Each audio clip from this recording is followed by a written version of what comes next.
أما بعد فأعوذ بالله من الشيطان الرجيم بسم الله الرحمن الرحيم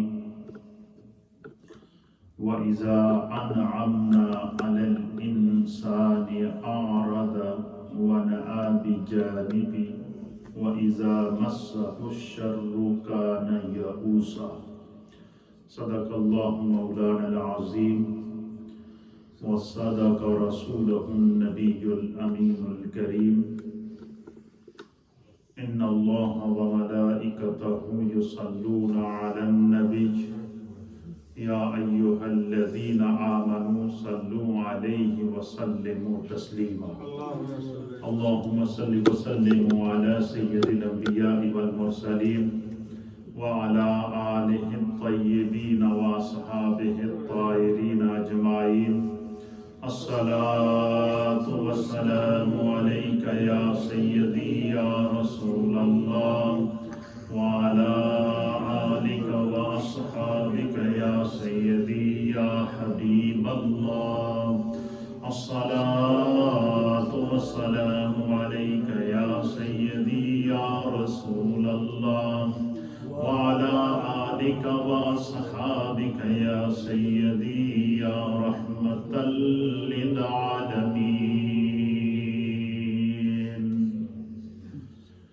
حضرات محترم، ہماری ہفتہ وار مجلس ذکر و دعا اور درس و تدریس کا ایک خوبصورت علمی، فکری اور روحانی سلسلہ جاری و ساری ہے. دروس غوث اعظم رضی اللہ تعالیٰ عنہ اور تعلیمات غوث اعظم کا آج ہمارا یہ چھٹا پروگرام ہے اور اس میں سے بہت کچھ ہمیں سیکھنے کو مل رہا ہے. اور ان دروس کی جہاں اور برکات ہیں وہاں ایک برکت یہ ہے کہ یہ حضرت غوث اعظم جو اللہ کے مقرب ولی ہیں ان کے مشاہدات بھی اس میں شامل ہیں. ان کی عبادات، ریاضات اور مجاہدات کے بعد جو خدا نے انہیں فہم اور فراست عطا فرمائی، جو علم و عرفان عطا فرمایا اور اللہ نے جو انہیں نفع بخش علم عطا فرمایا تھا انہوں نے وہ آگے کائنات تک منتقل کیا اور ان کے علوم کی اللہ تعالیٰ کی بارگاہ میں مقبولیت کی.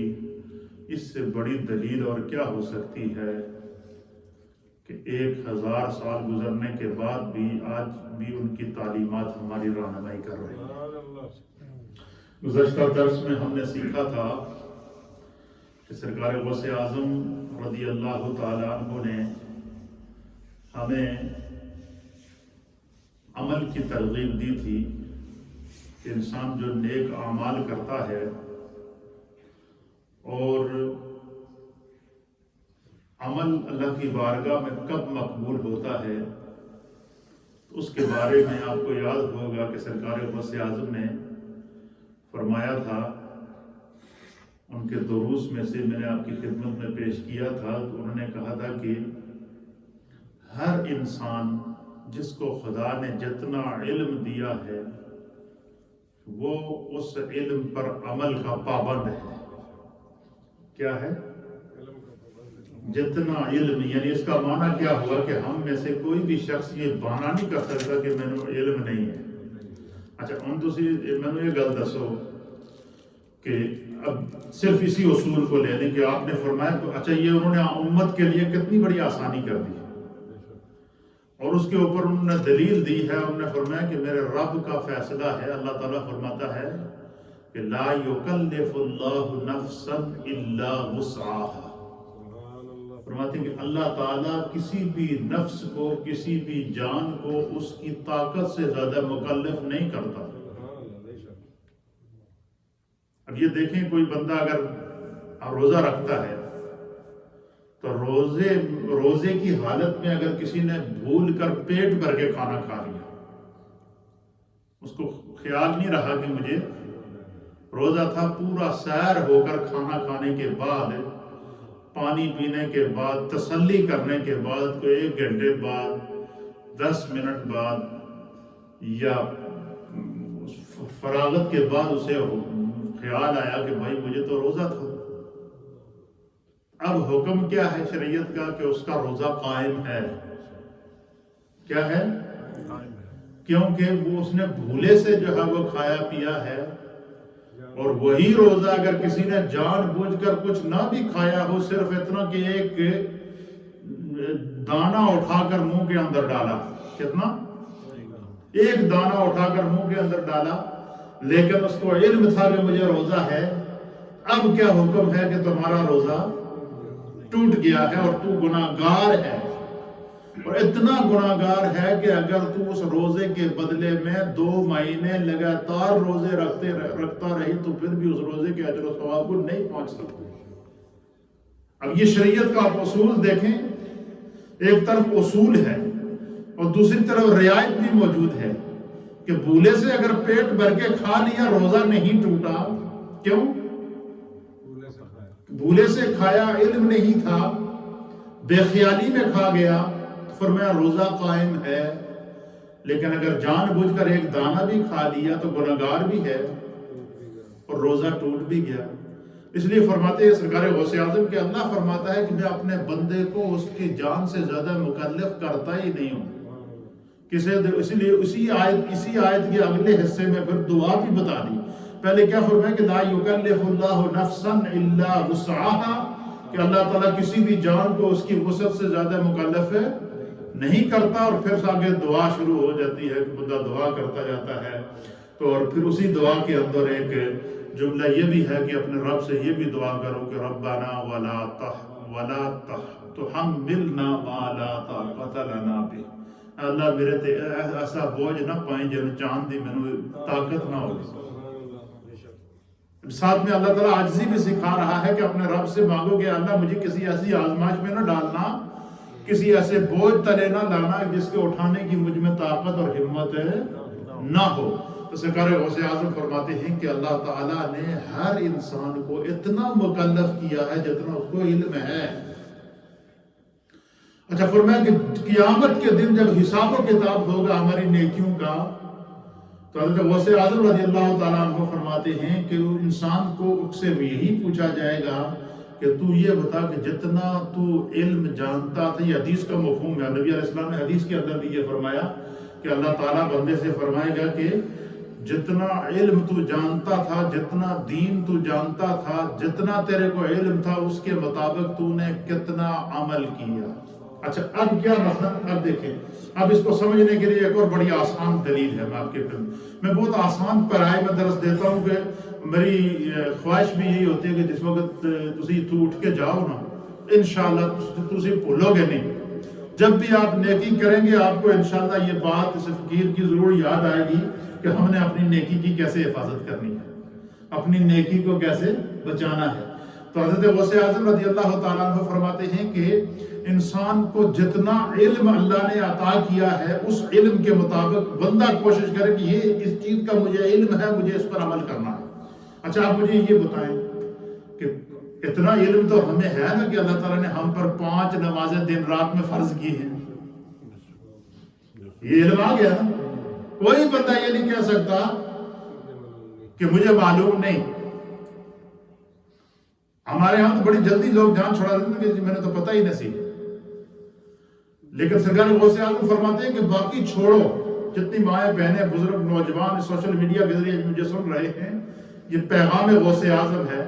آپ نے فرمایا کہ جتنا علم انسان جانتا ہے اس کے مطابق اس کا علم، اس علم پر عمل کرنا اس کی نجات کا ذریعہ بنے گا اور وہ ضروری اور واجب ہو جاتا ہے انسان کے اوپر. تو آپ فرماتے ہیں کہ چلو کم از کم اگر بندہ یہ نہیں، ہر بندہ تو نہیں عالم بن سکتا نا، یا ہر بندہ یہ نہیں کہہ سکتا کہ میں عالم نہیں ہوں. لیکن آپ فرماتے ہیں کہ ہر بندہ عالم نہیں بھی ہے اور ہر بندہ عالم ہے بھی. اور کیسے عالم ہے؟ اتنا عالم ہے کہ جتنا وہ علم ہے اس علم کا وہ عالم ہے جس کا وہ جانتا ہے.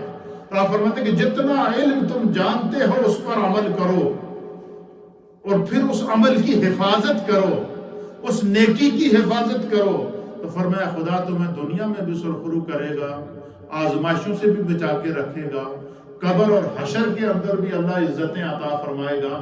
تو فرمایا کہ جتنا علم تمہیں عطا کیا اس کے مطابق تم نے ہمارا عمل کرنا ضروری ہے، تو کیا ہم میں سے ہر ایک کو علم ہے نا کہ ہم میں دن رات میں کتنی نمازیں فرض ہیں؟ 5 نمازیں فرض ہیں۔ ہمارا یہ علم ہے نا کہ اللہ تعالیٰ نے ہم پر زکوٰۃ، صاحب نصاب پر زکوٰۃ کو فرض کیا ہے۔ یہ علم بھی ہمیں ہے نا کہ اللہ تعالیٰ نے رمضان کے روزے ہم پر فرض کیے ہیں۔ یہ علم بھی ہمیں ہے نا کہ اللہ تعالیٰ اگر کسی کو استطاعت دے تو وہ زندگی میں 1 مرتبہ حج کرے گا۔ یہ علم بھی ہمیں ہے کہ یہ ان ساری چیزوں کے لیے ایمان کا ہونا سب سے پہلی شرط ہے، بندہ مومن کا ہونا سب سے پہلی شرط ہے۔ تو پتہ چلا کہ اگر بندہ مومن کو خداوند قدوس ایمان کی دولت عطا فرمائے تو حضرت غوث اعظم فرماتے ہیں کہ جس طرح تو اپنے عمل کی حفاظت کرتا ہے اسی طرح اپنے ایمان کی بھی حفاظت کر، اور اس کا نسخہ بتاتے ہیں کہ ایمان کی حفاظت کیسے کریں۔ آپ فرماتے ہیں کہ ایمان کی حفاظت کو دیکھیں، یہ اولیاء اللہ جو ہوتے ہیں خداوند قدوس نے ان کو ایسی روح کی غذا عطا کی ہوتی ہے کہ جب بات بیان کرتے ہیں تو انسان کی روح کے اندر اتر جاتے ہیں۔ اس لیے ڈاکٹر علامہ اقبال رحمۃ اللہ علیہ نے فرمایا تھا کہ دل سے جو بات نکلتی ہے اثر رکھتی ہے، پر نہیں طاقت پرواز مگر رکھتی ہے۔ تو آپ فرماتے ہیں کہ جو ہے وہ ہر روز انسان بندہ مومن اس کو یہ چاہیے کہ رات کو پورا دن گزارنے کے بعد رات کو جب وہ سونے کے لیے اپنے بستر پر جائے تو سب سے پہلا کام کیا کرے؟ بندہ مومن اگر اپنے ایمان کی حفاظت چاہتا ہے تو ہر روز تجدید ایمان کرے۔ کیا کرے؟ اور تجدید ایمان کیا ہے؟ کلمہ شہادت، اور اس نیت سے پڑھے، جس طرح کہ میں نے پہلے بتا دیا تھا کہ عمل سے پہلے نیت ہے، اس نیت سے پڑھے کہ آج پورے دن کے اندر اگر بے خیالی کے اندر یا بھولے سے یا لا علمی کے اندر مجھ سے کوئی ایسا کلمہ کفر میری زبان سے نکل گیا جس سے میرا ایمان معرض خطر میں پڑ گیا ہو، اے اللہ میں اس سے توبہ کرتا ہوں اور تیری بارگاہ میں تجدید ایمان کرتا ہوں۔ اور سرکار غوث اعظم فرماتے ہیں کہ اگر اس سے کلمہ کفر سرزد نہیں ہوا تو اس کے باوجود اس نے تجدید ایمان کر لی تو فرمایا اللہ تعالیٰ اس کے ایمان کو اتنا مضبوط کر دیتا ہے کہ کفر کی طرف یا کلمہ کفر کی طرف یا خیال کفر کی طرف اس کا ذہن جاتا ہی نہیں ہے، اس کو خدا کی حفاظت میں آ جاتا ہے۔ فرمایا جس طرح دل خدا کی حفاظت، نیک آدمی کا دل، اہل ایمان کا دل، اہل تقوی کا دل خدا کی حفاظت کے اندر آ جاتا ہے، اور وہ جب پابند ہو جاتا ہے نیکی کا تو وہ اللہ تعالیٰ اس کی نیکی کی حفاظت کے لیے فرشتے مقرر کر دیتا ہے۔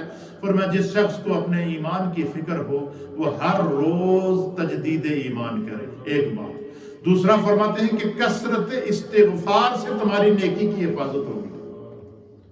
غوث پاک کیا فرماتے ہیں کہ کثرت استغفار سے چلتے پھرتے اٹھتے بیٹھتے یہ کلمہ زبان سے ضرور کہہ لیا کرو کہ استغفر اللہ ربی من کل ذنب واتوب الیہ، اور اس کی نیت یہ کر لیا کریں کہ یا رب کریم مجھ سے اگر کوئی بھی صغیرہ کبیرہ دانستہ نادانستہ عمدن خطاً ظاہر اور مستور کسی بھی قسم کا کوئی گناہ مجھ سے خیالی میں یا بے خیالی میں یا سوچ کے اندر یا فکر کے اندر یا خیال کے اندر یا تصور کے اندر یا تخیل کے اندر کوئی شائبہ گناہ پیدا ہوا ہو تو اللہ میں تجھ سے توبہ کرتا ہوں، استغفار کرتا ہوں۔ حدیث کے اندر آتا ہے کہ نبی علیہ السلام جن کی مغفرت عامہ کی خدا نے سند عطا فرمائی ہے، جن کی مغفرت عامہ کا اللہ نے اعلان فرمایا ہے، اور جو قیامت کے دن مقام محمود پر بیٹھ کر تمام امتوں کی شفاعت کریں گے۔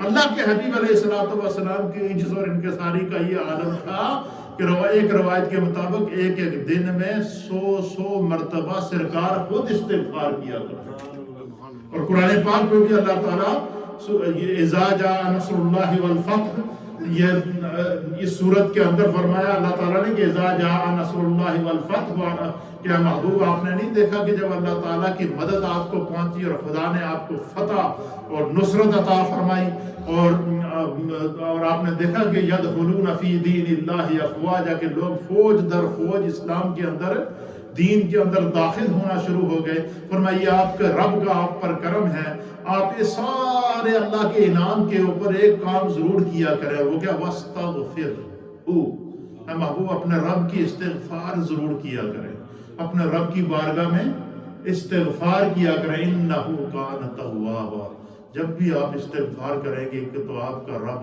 توبہ قبول کرنے والا بڑا رحیم ہے۔ حالانکہ حضور علیہ الصلوۃ والسلام تو اور تمام انبیاء معصوم عن الخطا ہیں، گناہ سے معصوم ہیں، خدا نے ان کو اپنی حفاظت کی گارنٹی عطا فرمائی ہے، لیکن اس کے باوجود اللہ فرماتا ہے میرے محبوب آپ استغفار کیا کریں۔ اور علماء اور محدثین نے لکھا کہ نبی علیہ الصلوۃ والسلام کا کثرت استغفار جو ہے وہ اپنی امت کے لیے ہے، اور آج تک جو ہمارے ایمان کی حفاظت ہو رہی ہے اور قیامت تک جو گناہگار امتوں کے ایمان کی حفاظت ہوتی رہے گی، فرمایا یہ رسول اللہ صلی اللہ تعالیٰ علیہ وآلہ وسلم کی کثرت استغفار کی قبولیت ہے امت کے لیے۔ تو فرمایا کہ ایمان کی حفاظت کے لیے غوث پاک کیا فرماتے ہیں کہ ہر روز تجدید ایمان کیا کرو، اور نیکی کی حفاظت کے لیے ہر روز استغفار کیا کرو۔ کیا کیا کرو؟ استغفار کیا کرو، ایک دوسرا۔ اور تیسری چیز سرکار غوث اعظم فرماتے ہیں کہ تیسری چیز یہ ہے کہ اگر اپنے اعمال کی حفاظت چاہتے ہو کہ جو نیک اعمال خدا نے تمہیں کرنے کی توفیق دی ہے، تو فرمایا کہ ان اعمال کی ادائیگی کرتے وقت یا ان اعمال کو ادا کر چکو تو فرمایا اپنی سوچ میں، اپنے خیال میں، اپنے تصور میں، اپنے تخیل میں کبھی تکبر نہ لانا۔ کیا نہ لانا؟ تکبر نہ لانا۔ اس کے اوپر انشاءاللہ میں آگے جا کے آپ کو مزید بتاؤں گا کہ انہوں نے یہ بات کیوں کہی ہے۔ پھر آپ فرماتے ہیں کہ ایک بات یاد رکھو، اللہ کے حبیب علیہ الصلوۃ والسلام کی حدیث ہے، اور اس حدیث کو سرکار غوث اعظم رضی اللہ تعالیٰ عنہ نے اپنے درس کے اندر کوٹ کیا، بیان کیا ہے کہ سرکار دو عالم، اور سنن ترمذی کی یہ حدیث ہے کہ سرکار دو عالم صلی اللہ تعالیٰ علیہ وآلہ وسلم نے فرمایا کہ قیامت کے دن اللہ تعالیٰ ابن آدم سے 5 سوالات ضرور کرے گا۔ کیا کرے گا؟ بندہ مومن سے، ابن آدم سے قیامت کے دن 5 سوالات ضرور ہوں گے۔ حضور نے غوث اعظم فرماتے کہ ان 5 سوالاں دے جواب یاد رکھو، ان 5 سوالاں دے جوابات دے ہوتے اپنی زندگی وچ عمل کر لیو، اللہ تعالیٰ رحیم ہے، وہ معاف کر دے گا۔ فرمایا کہ سوال کیا؟ پہلا سوال یہ ہوگا کہ خدا نے تمہیں زندگی دی ہے، عمر دی ہے، اور تمہاری عمر کے اندر تمہارا بچپن بھی شامل ہے، تمہاری عمر میں تمہارا لڑکپن بھی شامل ہے، تمہاری عمر میں تمہاری جوانی بھی شامل ہے، تمہاری عمر کے اندر تمہارا ادیڑ عمر ہونا بھی شامل ہے، اور تمہاری عمر کے اندر تمہارا بڑھاپا بھی شامل ہے، کہ خداوند قدوس نے تمہیں زندگی کی جتنی بہاریں عطا فرمائی ہیں، چاہے وہ عمر 10 سال ہو، 20 ہو، 50 ہو، 60 ہو، 70 ہو، 80 ہو، 90 ہو، 100 ہو، یا اس سے آبا ہو، تو فرمایا کہ اللہ بندے سے پوچھے گا کہ میں نے تجھے جو عمر دی ہے ذرا اپنی زبان سے بیان کر کہ تو نے اس عمر کو کیسے گزارا۔ تو حضور نے فرمایا کہ حضرت غوث اعظم فرماتے کہ جس نے اپنی زندگی میں نمازوں کی پابندی کی ہوگی، فرائض کی پابندی کی ہوگی، واجبات کی پابندی کی ہوگی، سنن کی پابندی کی ہوگی، اور مستحبات کی پابندی کی ہوگی، اور معمولات زندگی اور احکام کی پابندی کی ہوگی، اور پھر اس کا علم ہونے کے باوجود اس نیکی کی حفاظت کی ہوگی، تو فرمایا کہ وہ جب بیان کرے گا تو اللہ تعالیٰ اس پر رحمت کا سایہ بڑھاتا رہے گا، اس کے اعمال کے اندر اضافہ ہوتا رہے گا، اور اس کا وہ اگر اپنی زندگی کو صحیح معنوں میں بیان کرنے میں کامیاب ہو جائے تو فرمایا کہ وہی انسان کامیاب ہے۔ اور سرکار غوث اعظم یہ بات کہنے کے بعد آگے لکھتے ہیں بریکٹ کے اندر، آپ فرماتے ہیں کہ انسان ذرا سوچتے سے، اور کچھ نہیں، اتنا ضرور سوچ کہ اگر میں کل اپنے رب کے سامنے شرمندہ ہو گیا اور اپنی زندگی کو نہ بیان، اس لیے آپ نے پچھلے درس میں سنا تھا کہ غوث اعظم نے کیا کہا تھا؟ اپنی فکر کا دوجیاں دی فکر چھڑ دے۔ فرمایا اپنے اعمال کی فکر کر، اپنی عبادات کی فکر کر، اپنے جو ہے وہ جو خدا نے تمہاری ذمہ داریاں لگائی ہیں ان کی فکر کر، دوجہ دے چکر نو چھڑ دے۔ آپ فرماتے ہیں کہ جس بندے کو اللہ پوچھے گا کہ میں نے تجھے جو زندگی دی تھی اپنی زندگی کی کتاب کو خود پڑھ کے سنا، اپنی زندگی کی کتاب کو خود پڑھ کے سنا۔ تو یہ حدیث بیان کرنے کے بعد اللہ ہمارے پیر و مرشد حضرت پیر علاء الدین صدیقی رحمۃ اللہ تعالیٰ علیہ آپ بیان کیا کرتے تھے کہ دنیا میں اگر کوئی فوت ہو جائے نا تو اس کی کوئی سوانح عمری لکھتا ہے، یا کسی نے کوئی کتاب لکھ لی ہے تو وہ لوگوں کو دیتا ہے، جی یہ میں نے کتاب لکھی ہے تسی پڑھو۔ فرمایا کہ ایک وقت ایسا بھی آئے گا قیامت کے دن کہ اللہ کہے گا کہ انسان تھوڑی اپنی زندگی دی لکھی ہوئی کتاب ہے، وہ خود ہی پڑھ کے ذرا میں نے سنا تو صحیح کہ تیری زندگی بھی تیرے تے کتنی نمازوں فرض تھیں تے کتنی پڑھیاں نے، تیری زندگی میں میں نے تجھے مال دیا تھا تو کیسے گزارا ہے، اولاد دی تھی تو کیسے گزارا تھا، نیکیاں دی تھی تو کیسے گزاری تھی، اقتدار دیا تھا تو کیسے گزارا تھا، اختیار دیا تھا تو کیسے گزارا تھا، مکلف کیا تھا تو کیسے گزارا تھا۔ فرمایا پھر انسان کو اپنی زندگی کی کتاب خود جب خدا کو پڑھ کر سنانی ہوگی تو اگر اس ٹائم شرمندگی ہو تو حضرت غوث اعظم فرماتے ہیں کہ اے بندہ خدا، اے ابن آدم، اے میرے نبی کے امتی، اپنی زندگی اور اپنی عمر کی حفاظت کرتے ہوئے، اپنے اعمال کی حفاظت کرتے ہوئے، اپنی نیکیوں کی حفاظت کرتے ہوئے اپنی زندگی کی کتاب کو اس طرح مرتب کر کے کل خدا کے سامنے شرمندگی نہ ہو۔ فرماتے ہیں دوسرا سوال یہ ہوگا کہ اے انسان، اللہ فرمائے گا کہ اے انسان میں نے تجھے جوانی دی ہے، تو نے اس جوانی کو کس طرح گزارا ہے، جوانی کو کس طرح گزارا ہے، جوانی کے متعلق سوال ہوگا۔ اور اسی لیے سرکار دو عالم صلی اللہ علیہ وسلم نے فرمایا کہ وہ نوجوان جو جوانی کے اندر مسجد میں آ کر 5 وقت کی نماز پڑھتا ہے، جو نوجوان جوانی کے اندر آ کر اللہ کے گھر کو آباد کرتا ہے، جس نوجوان کی جوانی سجدوں کے نور سے تر ہو، جس نوجوان کی جوانی کے اندر تلاوت قرآن موجود ہو، جس نوجوان کی جوانی کے اندر دین اور سیرت اور سنت پر عمل موجود ہو، فرمایا کہ قیامت کے دن جب سورج سوا نیزے کے اوپر ہوگا، نفسا نفسی کا عالم ہوگا، ہر شخص پناہ کی تلاش میں ہوگا، حضور فرماتے ہیں کہ جس نے اپنی جوانی کی حفاظت کی خدا اس کو اپنی رحمت کا سایہ عطا فرمائے گا، اس کو اللہ اپنی رحمت کا کیا کرے گا، سایہ عطا فرمائے گا۔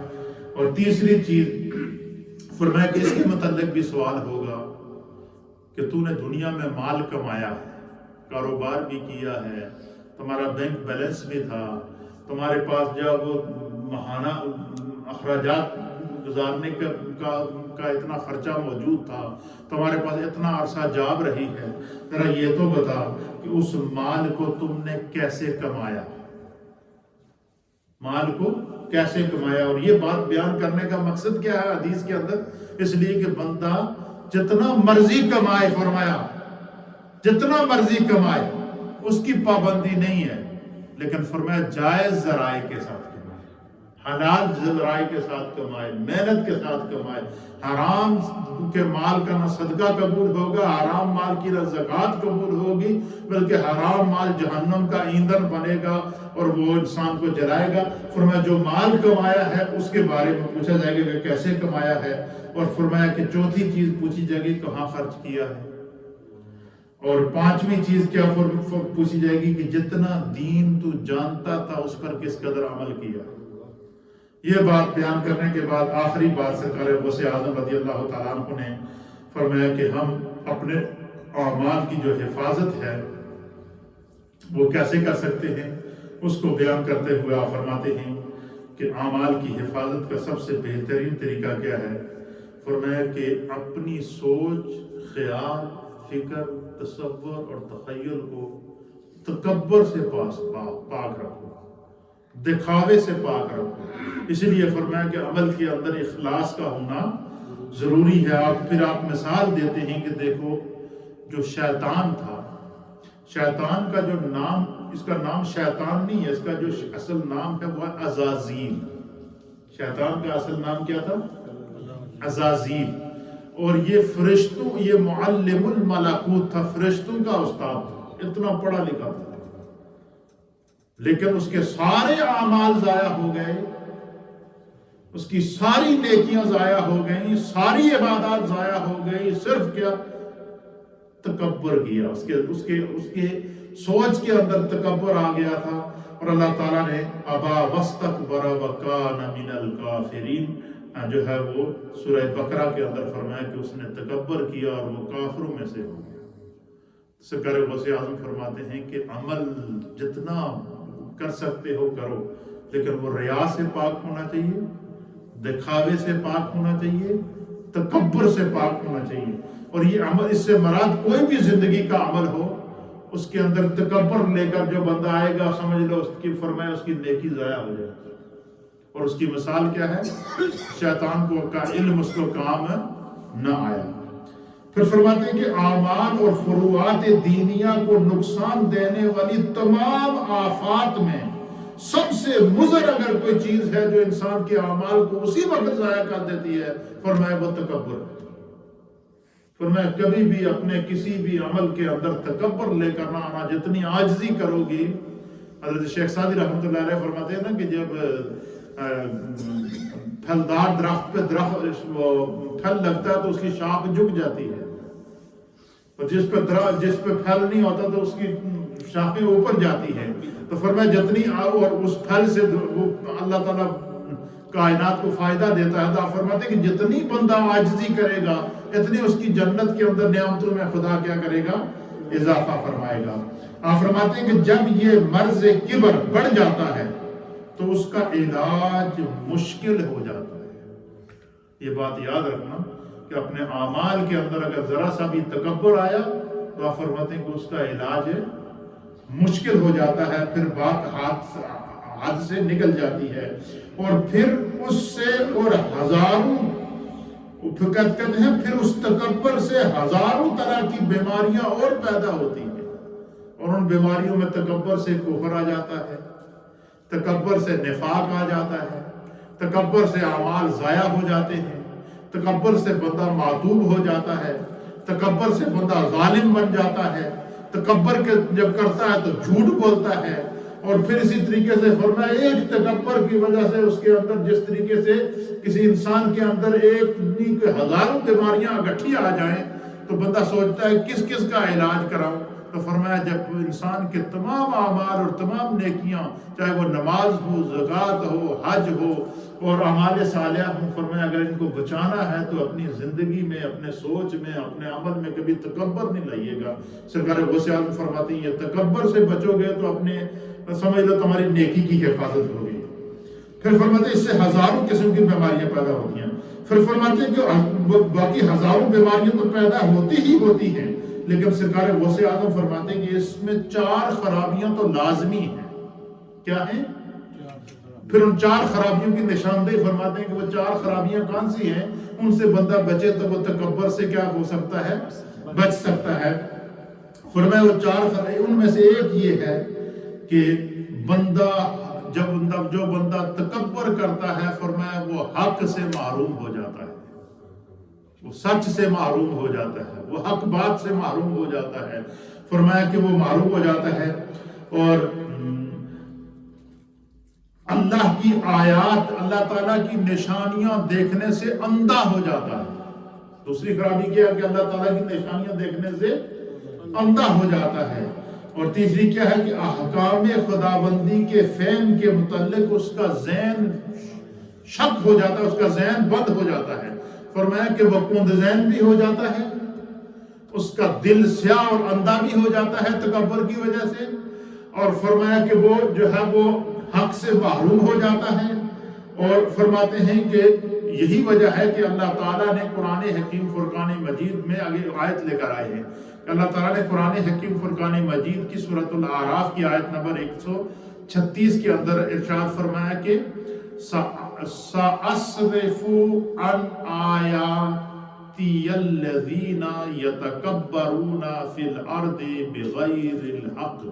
فرمایا کہ میں عن قریب اپنی آیات کے فہم سے اور اپنی آیات کی سمجھ سے ان لوگوں کو پھیر دوں گا جو ناحق تکبر کرتے ہیں۔ فرمایا کہ جب بندہ تکبر کرتا ہے اللہ فرماتا ہے کہ میں اپنی نشانیوں اور اپنے انعامات سے اس کی دل کے اوپر، اس کی آنکھوں کے اوپر، اس کے دماغ کے اوپر، اس کی سوچ کے اوپر، اس کے اوپر پردہ پڑ جائے گا۔ اور یہ پردہ کیوں پڑے گا کہ اور فرمایا جس دل پر پردہ پڑ جائے اس میں نیکی اور بدی کی تمیز ختم ہو جاتی ہے، وہ حق اور باطل کو تمیز کر ہی نہیں سکتا۔ تو سرکار غوث اعظم فرماتے ہیں کہ اللہ تعالیٰ نے سورہ اعراف کے اندر ارشاد فرمایا کہ جو بندہ تکبر کرتا ہے خداوند قدوس اس کو نیکیوں سے اور پھر نفع سے محروم کر دیتا ہے۔ پھر دوسری جگہ فرماتے ہیں کہ اللہ تعالیٰ دوسری جگہ سورہ المؤمن کی آیت نمبر 35 میں فرماتا ہے کہ كَذَلِكَ يَطْبَعُ اللَّهُ عَلَى كُلِّ قَلْبٍ مُتَكَبِّرٍ جَبَّارٍ۔ فرمایا اسی طرح اللہ تعالیٰ ہر متکبر اور ہر سرکش کے دل پر مہر لگا دیتا ہے۔ فرمایا کہ جو بندہ تکبر کرتا ہے خداوند قدوس اس کے دل پر کیا کر دیتا ہے؟ مہر لگا دیتا ہے، پھر اس میں خیر اور شر کی تمیز ختم ہو جاتی ہے اور وہ تکبر اس کو جہنم کے اندر لے کر جاتا ہے۔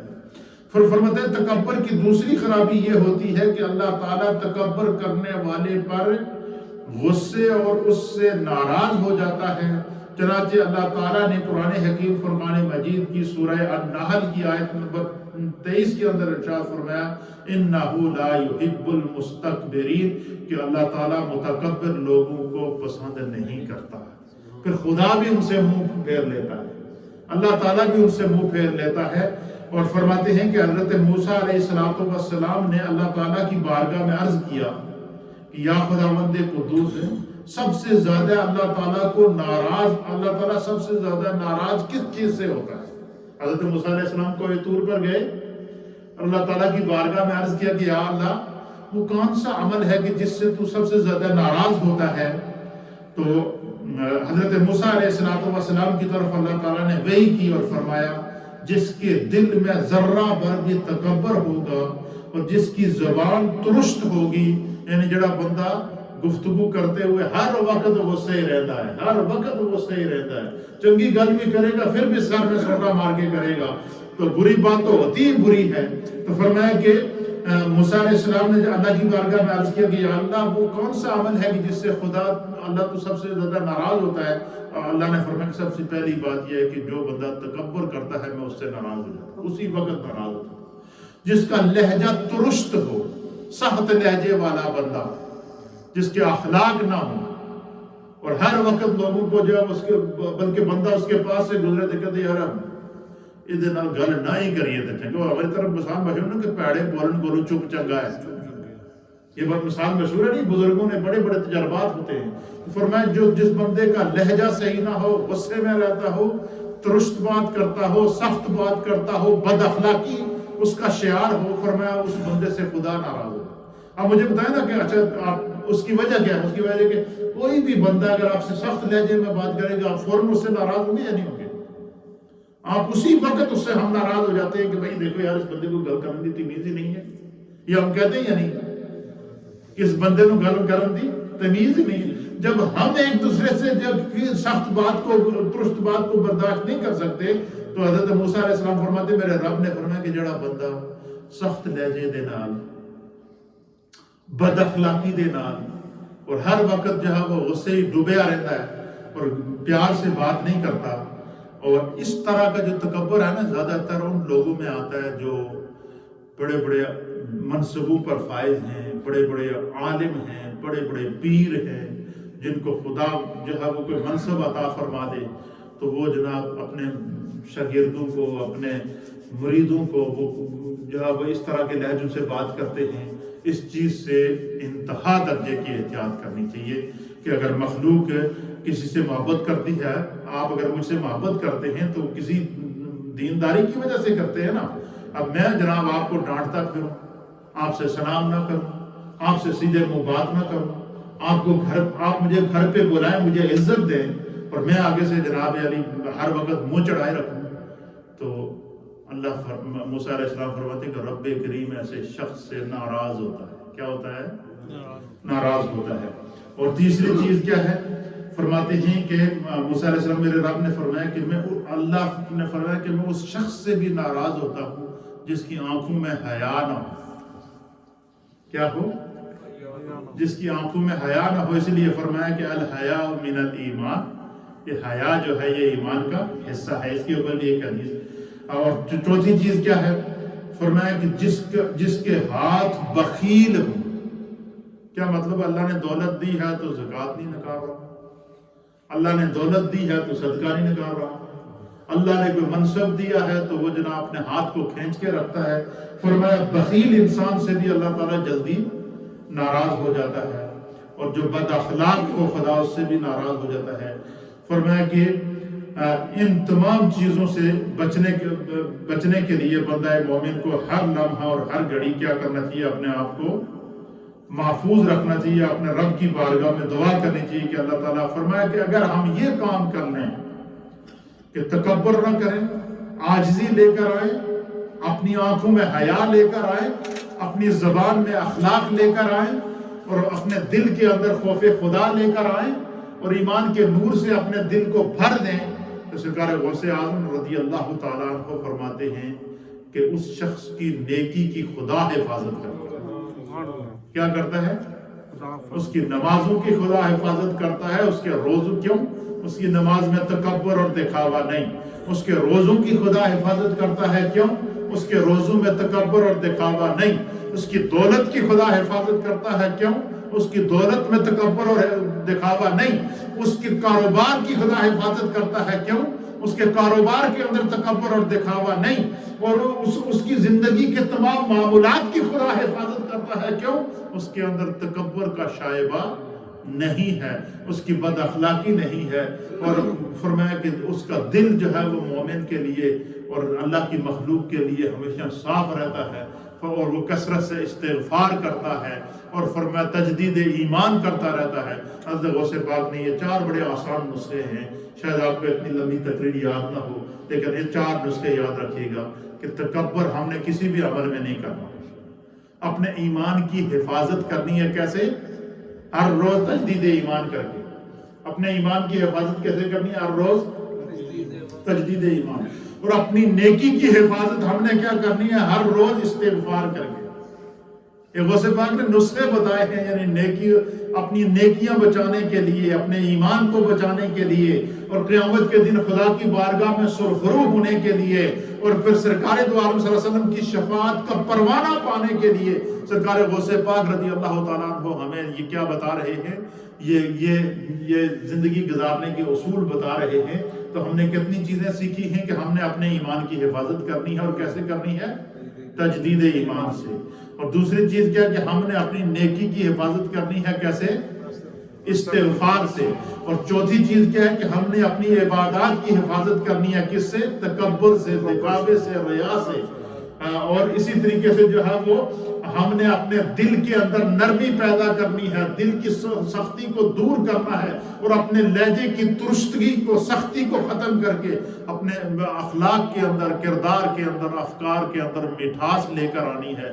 سرکار غوث اعظم فرماتے ہیں 4 گلاں پلے بن لے ہو، نمازاں بھی بچ جاسن، حج بھی بچ جاسی، زکوٰۃ بھی بچ جاسی، روزہ بھی بچ جاسی، انسان دی زندگی بھی بچ جاسی، اس کا ایمان بھی بچ جاسی، اور وہ خدا اور اس کے رسول کا محبوب بن جائے.